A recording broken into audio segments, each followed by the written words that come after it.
Je viens d'une famille d'artistes voilà, qui est sur plusieurs générations, qui était sensible à la création artistique, aussi bien au niveau littéraire qu'au niveau musique et au niveau pictural évidemment, dont l'exemple le plus connu et certainement le plus talentueux est mon oncle José Lorenzi. Et je me souviens justement d'avoir été sensibilisé à ces toiles, à ces tubes, ces vieux tubes encore pliés avec la peinture séchée sur des palettes. Donc c'était en même temps une découverte, un jeu. Ma première émotion artistique, voilà, elle est vraiment liée à mon oncle José. Ouais.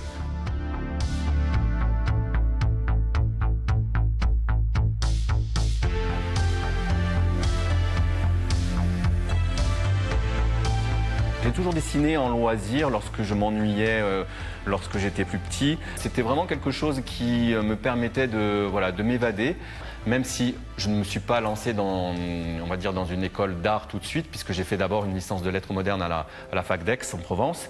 Et ensuite, lorsque j'ai eu mon diplôme, voilà, j'ai dit à mon père que je voulais maintenant me tourner vers quelque chose d'artistique. Et je peux dire que c'est en autodidacte que je me suis lancé vraiment dans la peinture.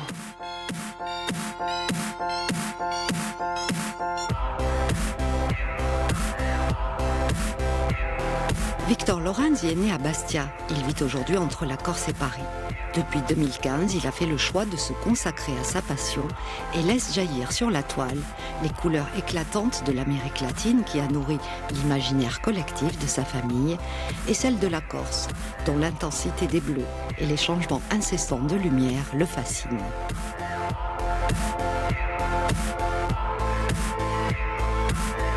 J'ai commencé par justement l'inspiration, c'était les paysages corses et naturellement j'allais dire. Voilà, peut-être par mimétisme justement avec mon oncle José, qui est ma première source d'inspiration, même si ensuite il y en a évidemment d'autres peintres qui ont participé à cette inspiration-là.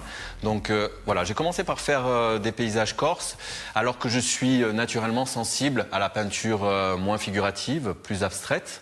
Mais comme il me fallait pour moi un sujet au départ et que lorsque je me suis lancé, je ne savais pas dans quelle direction aller et qu'il fallait justement se recentrer sur un sujet, il m'a paru naturel de m'inspirer, de représenter la Corse. Et voilà, donc j'ai commencé par faire ça. Et ensuite, en même temps, je dirais, parce que c'était vraiment de manière concomitante, je faisais pour moi des compositions abstraites avec du grattage, avec du collage, en intégrant des matériaux comme le sable ou le brou de noix. Voilà. Et j'ai vraiment continué à faire ça en parallèle. Et en fait, c'était ce chemin qui m'intéressait, de la figuration vers l'abstraction et inversement. La famille occupe une place importante dans la vie de Victor Lorenzi. Elle l'a inspiré, mais il a fallu aussi s'en affranchir.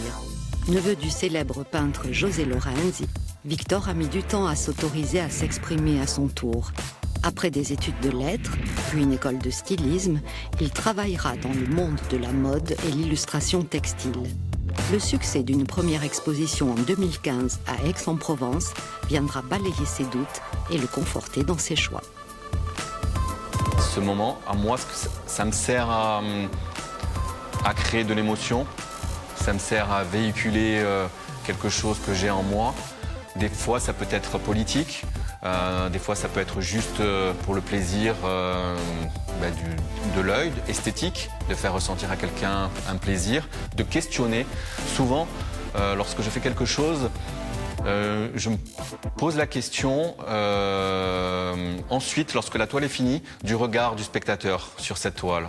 Quel va être son regard? Qu'il soit bienveillant, qu'il soit critique, peu importe. Ce qui m'intéresse, c'est que ça ne le laisse pas indifférent et que ça lui apporte, que ça touche l'enfant qui est en lui.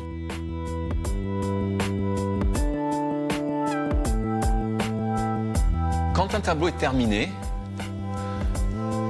c'est très particulier parce que lorsque je suis dedans, bien avant, tout le travail qui est fait avant de réflexion, c'est là où je suis dans l'introspection. C'est là où je suis dans les ressentis, même lorsque je suis après devant la toile, surtout lorsqu'il s'agit d'une peinture qui est abstraite. Voilà, c'est le ressenti qui va guider mon geste, avec évidemment la construction et les couleurs, parce que c'est très important la couleur. Mais oui, c'est à ce moment-là que l'introspection se fait. C'est elle qui dirige le geste, qui dirige la pensée et en même temps qui la libère. Donc il faut vraiment arriver à un point où on lâche prise aussi avec l'introspection. L'introspection, elle est importante, mais à un moment donné, il faut lâcher prise parce que c'est à ce moment-là que je pense naît la création pure. Et en fait, lorsque je le présente au regard du spectateur, il m'appartient plus. Il appartient à tout le monde.